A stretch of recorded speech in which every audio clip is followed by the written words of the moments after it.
Delhi G20 के आयोजन के लिए तैयार है। 2010 में हुए कॉमनवेल्थ खेलों के बाद दिल्ली पहली बार इतने बड़े इंटरनेशनल इवेंट को होस्ट कर रही है। साफ सफाई, कड़ी सुरक्षा व्यवस्था, ट्रैफिक कंट्रोल, इन सब पर पिछले कुछ दिनों से दिन रात काम हो रहा है। आम दिनों में दिल्ली में रहने वाली चहल पहल के बीच ऐसे आयोजन करना व्यावहारिक तौर पर संभव नहीं है, जिसमें कई देशों के शीर्ष नेता शामिल हो रहे हों। इस आयोजन को लेकर राजधानी दिल्ली में अगर थोड़ी बहुत अस्त व्यस्तता दिख भी रही है, तो वहीं लोगों में इसको लेकर खासा उत्साह भी है। I think this G20 is gonna be a big, great opportunity and a great, amazing thing for India to happen to. It's not only important for countries to have dialogues, it also shows them that they can still invest in India and that we do have the power to actually move up in the world. मगर ऐसे लोग भी हैं जिनके लिए ये मुश्किलों भरे दिन हैं। 62 साल की सुमित्रा देवी और उनके बेटे उन्हीं में शामिल हैं, जो बड़ी फुर्ती से चाय की अपनी दुकान समेटने में लगे हैं। इनकी शिकायत है कि एमसीडी ने जबरन उनकी दुकान बंद करवा दी। वो बोला नहीं, यहाँ से हटाएगी ना तो तोड़ ताड़ दूंगी, चूर चार दूंगी, यहाँ से चुप्पे चल जा। वो एमसीडी वाला मेरा चाय बनाने वाला ले गया। फिर एमसीडी वालों ने G20 के नाम पर हम लोग को हटा दिया यहाँ से। 1.5 महीना हो गया दुकान नहीं लगाते हुए। डेली के कमाने, डेली के खाने वाले आदमी आज हम लोग के घर में किराया भी नहीं है कि मकान मालिक कह रहे हैं कि अगर किराया नहीं दोगे तो सामान उठा को फेंक देंगे। अब हम लोग जाए से जाए कहाँ। काउंटर भी आया, एमसीडी वाले 3-4 बार हम लोग को सामान उठा को ले गया।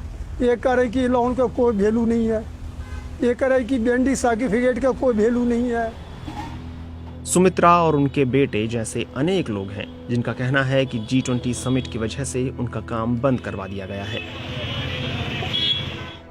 हौज खास में पराठे की दुकान लगाने वाले राजेंद्र के साथ भी कुछ ऐसा ही हुआ।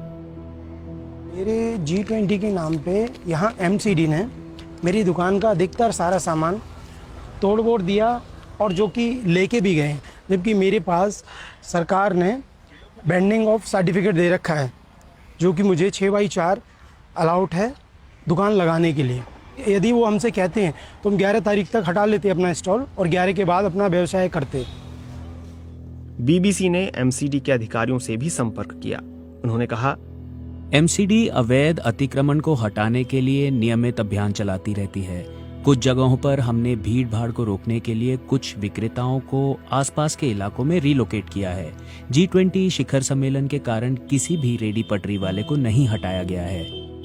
एमसीडी का दावा है कि लोगों को दूसरी जगहें दी गई थीं, लेकिन हमने जितने रेहड़ी पटरी वालों से बात की, उन्होंने केवल दुकान हटाए जाने की बात ही कही।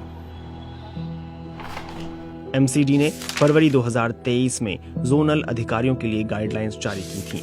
इनके मुताबिक जिन स्ट्रीट वेंडर्स के पास सर्टिफिकेट ऑफ वेंडिंग या लेटर ऑफ रिकमेंडेशन होगा, उन्हें स्ट्रीट वेंडिंग एक्ट के हिसाब से काम करने दिया जाएगा। बहुत कम वेंडरों के पास लाइसेंस है और जिनके पास लाइसेंस है वे भी शिकायतें कर रहे हैं।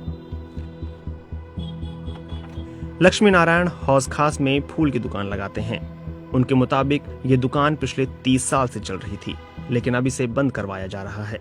हमारे लिए तो परेशानी हो रही है चारों तरफ से। हर दूसरे चौथे दिन आते हैं, कुछ सामान उठा के ले जाते हैं, फिर उसको छुड़वा के लो, फिर 2 दिन बाद ले जाते हैं। ये करीब हो गए 1 से 1.5 महीना हो गया है। National association of street vendors के राजेश बताते हैं कि इन्हें हटाने का अभियान बीते कई दिनों से चल रहा है। 10 से 11 महीनों से तो हम लोग जानते हैं। जब हमारे पास पहली complaint I in the month of December कि एमसीडी बोल रहा है कि अब यहाँ पर G20 होने वाला है, आप लोग अब धीरे धीरे खाली कीजिए, तो फर्स्ट ये शुरू हुआ एयरपोर्ट की तरफ से, जहाँ पर महिपालपुर में, वसंत कुंज में सबको बोला गया है कि अब यहाँ पर हम गमले लगाएंगे, अपनी दुकानें आप हटाइए, G20 होने वाला है। एक बड़े और अहम आयोजन के बीच एक सवाल ये भी है कि क्या इसकी तैयारी प्रशासन और बेहतर ढंग से कर सकता था। जब हम भी सुंदर होंगे तभी तो G20 सुंदर होगा। हम भूखे यहां मर रहे हैं सर, और G20 वहां किया जा रहा है, तो ये हमारे लिए तो दुर्भाग्य है ना सर।